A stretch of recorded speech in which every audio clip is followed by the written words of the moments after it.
Magandang gabi sa bawat isa. Muli, night devotion tayo. At umpisahan natin sa verse 1 ng Kawikaan chapter 16 hanggang verse 10.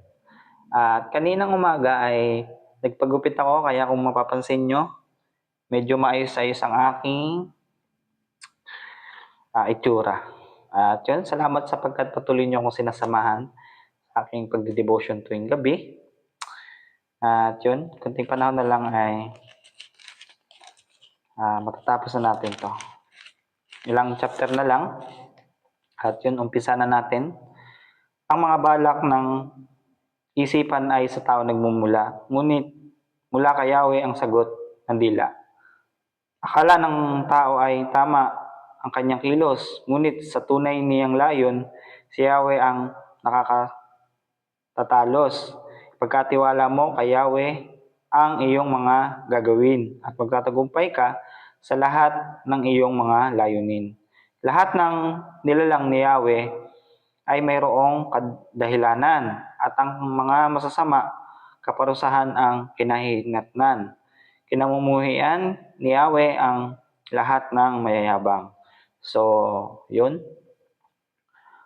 Tinuturuan tayo ng verse 5 na huwag tayong maging mayabang at maging mapagkumbaba. Kung pinanganak kang matalino ay gifted, huwag mong ipagyabang, kundi ipamahagi mo yung iyong katalinuhan.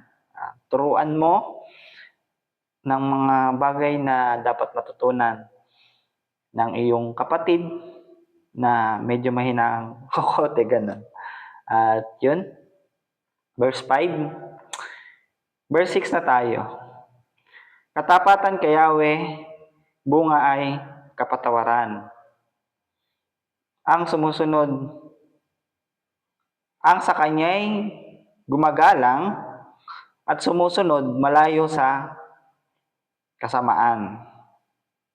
Ang ganda ng verse na to, itong verse 6. Ulitin ko lang.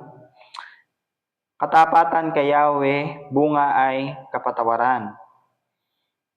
Ang sa kanya'y gumagalang at sumusunod malayo sa kasamaan. So kung patuloy tayong magiging tapat sa Panginoon at hindi magiging mayabang, ay malayo tayo sa kasamaan. Kasamaang palad. Yun.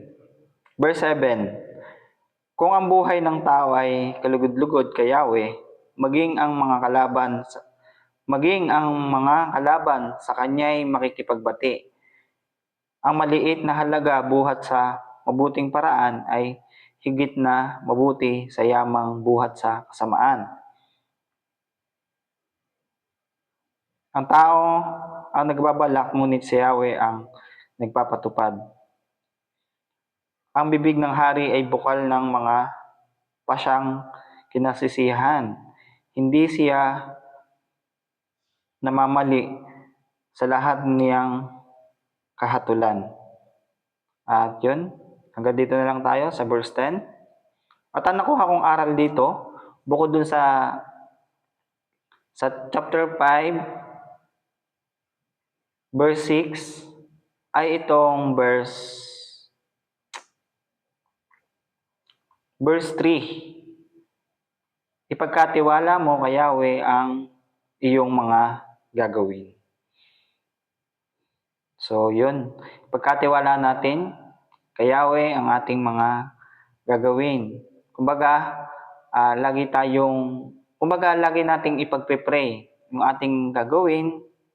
Ano man yun, yung iyong gagawin or binabalak, at tayo ay magtatagumpay